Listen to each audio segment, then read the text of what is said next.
Scott, Matt Kinsey. I got some ideas that might help you understand the situation a little better.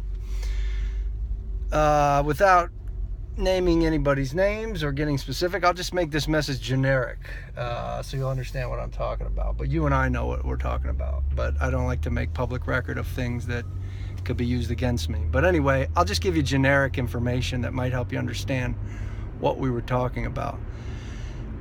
Sometimes it's been my experience, sorry it's dark, I'm driving, but you can hear what I'm saying.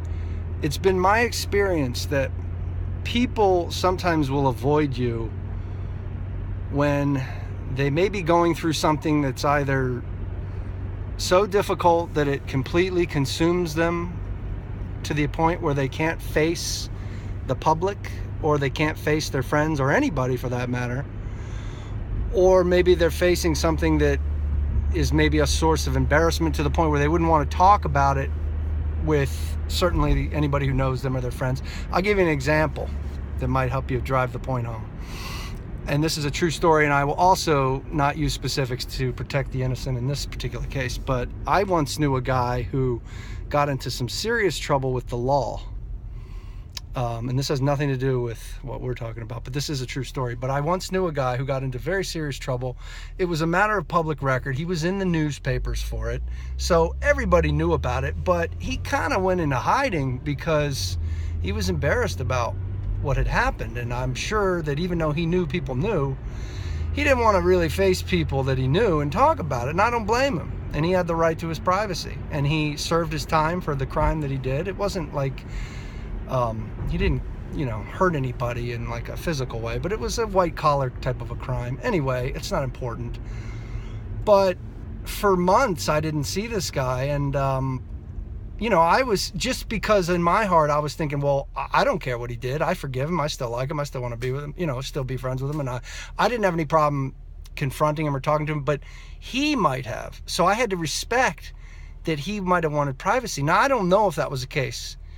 And years later, finally, I did see him. And, by then it was such water under the bridge, everybody had forgotten about it. But it took years before this guy, I think, kind of surfaced publicly. Anyway, so if that will make you understand a little bit better, and again, without naming names, but you know what we're talking about, it's been my experience.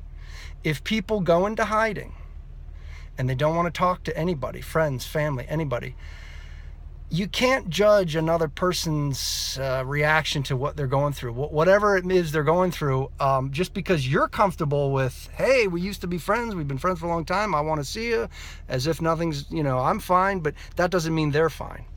And that's all I can tell you. I mean, again, without getting into specifics, and what I may or may not know may not be what it is. I don't know.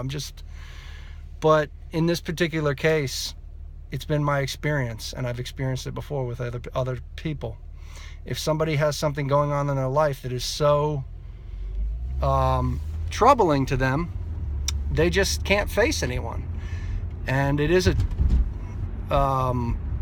tragic thing that it sometimes can spell the end of relationships, because, yeah, if you go years without talking to people, some people will drop you. So, but that's up to you. I mean, my feeling on it is this: I'll never drop somebody, but I do agree with what you've said, that I don't believe the relationship will be the same as it was, because, I forgive, but you can't forget. I agree with that statement. And,